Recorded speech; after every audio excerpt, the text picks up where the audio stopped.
Invité à s'exprimer sur l'hommage que certains supporters de l'homme souhaitent rendre à Bernard Tapie, Christophe Dugarry n'a pas été tendre envers l'ancien président du club phocéen. Si est-il le projet d'un fils pour son père et visiblement, ça ne plaît pas à tout le monde. Depuis quelque temps, Laurent Tapie, le fils du regretté Bernard Tapie, est en mission pour tenter de financer la construction d'une statue à la gloire de son père. Une statue qu'il souhaite voir érigée devant l'entrée du stade Vélodrome et de son propre aveu, le projet avance bien.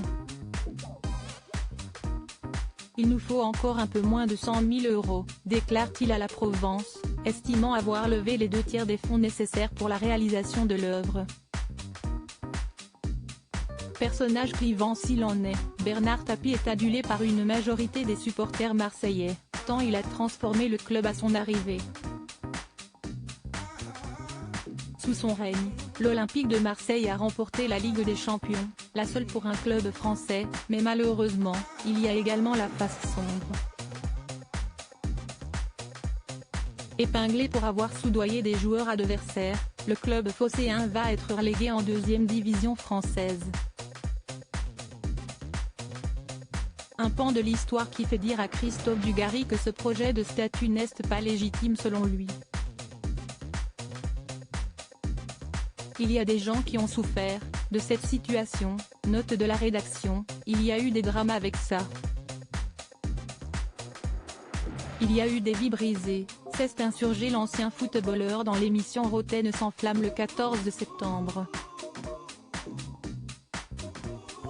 Très remonté face à un Jérôme Roten beaucoup plus enclin à voir le projet arriver à son terme, Christophe Dugarry ne démord pas.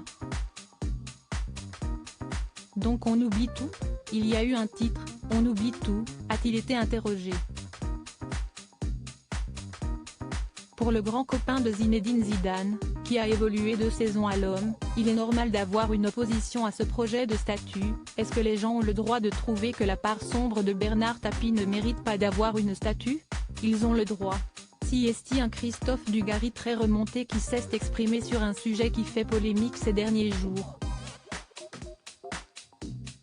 Avec la sortie de la série consacrée à Bernard Tapie sur Netflix en début de semaine, cela faisait longtemps qu'on n'avait pas autant parlé de l'homme d'affaires disparu le 3 octobre 2021.